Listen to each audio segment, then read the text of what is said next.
I was assigned the case of Melida and Estrella, and so I went to the Carnes Detention Center to meet her. And so Estrella, that's her name, she's 4 years old. Estrella means star in Spanish, and her mother calls her Estrellita, little star. And when you meet her, she is actually she is a 4-year-old. She is a little girl. She's a very little star. And I asked her, I'm like, well, and when I met her, she had this jacket on. It was in the detention center. She had this jacket on and it was covered with stars, all kinds of colors. And I asked her, which star was your favorite? And she pointed to, I thought she would actually pick the one with the, because there's like big ones and tiny ones. And I thought she would actually pick the biggest one, but she actually picked the smallest one. And I said, why did you pick that one? And she said, because that's the one that's right above my heart. And it was right there. And that's when I broke down and I started,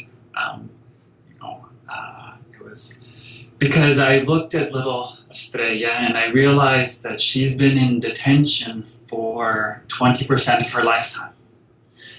So for 20% of her entire existence on this earth, the Department of Homeland Security has deemed it in the national interest to keep her in jail. It stands out for me for lots of reasons. Like one, I just think it's absolutely barbaric that we should be detaining, that children should be in jail, and that the U.S. government thinks it's a fine thing to have a 4-year-old spend 20% of her lifetime in custody. It's just absolutely insane. And the fact that we only do this to women, mothers, so head of household, female head of household, we don't do this to men, we don't do this to any other individual other than Central American asylum seekers. So like the racial and gender discrimination that's sort of inherent in this policy, and when you apply it to kids, it's infuriating, absolutely infuriating.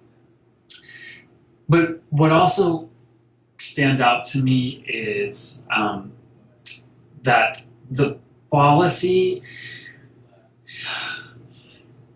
how should I say this?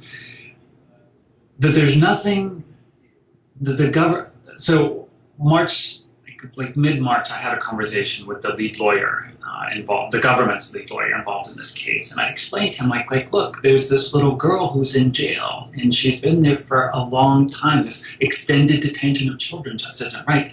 Can we get her released? Get her and her mom released? And the lawyer for the government said, well, what's so special about them? What's so unique or different? That's like, I've looked at the medical records and they're suffering just like everyone else. What's so different? And I said, well, that's not the law.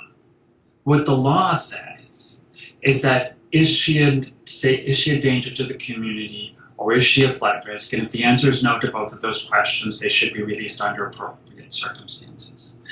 And I said, you're following the law, aren't you? And there was this silence on the phone.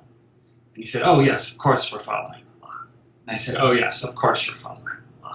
And they remain absolutely detained, even though she is not a flight risk and she is not a danger to the community. So this case really stands out to me because it's just a demonstration that the Department of Homeland Security, the Obama administration, are absolutely not interested in following the law.